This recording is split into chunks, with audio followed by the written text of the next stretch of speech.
बंदर और इंसान की कहानी। एक दिन एक छोटा सा बंदर मंकी एक जंगल में रहता था। उसका नाम बोंगो था। बोंगो बहुत ही शरारतीला बंदर था और सभी जानवर उस परेशान और चिढ़ाते रहते थे।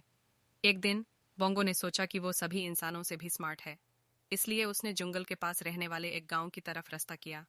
गांव में रहने वाले लोग देखकर हैरान हो गए, क्योंकि इतनी जोरदार बंदरयान उनके पास पहले कभी नहीं आई थी। बोंगो ने देखा कि गांव के लोग एक साथ बैठकर हंस रहे थे। उनके चेहरे पर खुशी की चमक थी। बोंगो को देखकर उनमें से एक इंसान ने कहा, देखो, एक नया नौतांकी ग्रुप आया है। बोंगो अपने स्मार्ट और फनी एक्ट से सभी को हंसा रहा था। गांव के बच्चे उसके पीछे भाग रहे थे और लोग तालियां बजा रहे थे।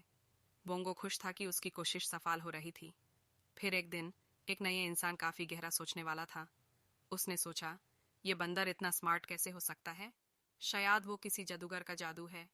इसने डिसाइड किया कि वो बोंगो के राज को खुलासा करेगा। उसने एक छोटा सा जाल बिछाया और बोंगो के पास एक खरगोश भेजा। खरगोश बोंगो के पास आया और बोला, बोंगो भाई, तुम सचमुच बहुत टैलेंटेड हो, लेकिन क्या तुम एक मैजिक ट्रिक कर सकते हो? बोंगो चिड़चिड़ा कर बोला, मैं किसी जादूगर का जादू नहीं हूँ।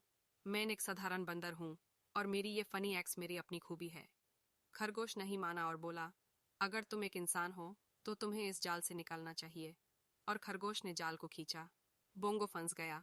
उसके पास से एक और एक जाल निकालता गया, लेकिन वो निकल नहीं पाया। खरगोश और लोग हंस रहे थे। तभी एक बूढ़ा सा इंसान आया और खरगोश से बोला, अरे, छोड़ दो इस बंदर को, वो तो सिर्फ एक फनी कार्टून है, जादूगर नहीं। लोगों को पता चल गया कि बोंगो एक इंसान नहीं है, बल्कि सिर्फ एक कार्टून है।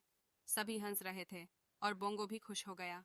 इसके बाद से बोंगो और गांव के लोग रोज मिलते और हंसने का समय बिताते। बोंगो जानता था कि इंसान और बंदर में कोई फर्क नहीं है, बस एक दिल से हंसने की क्षमता होती है।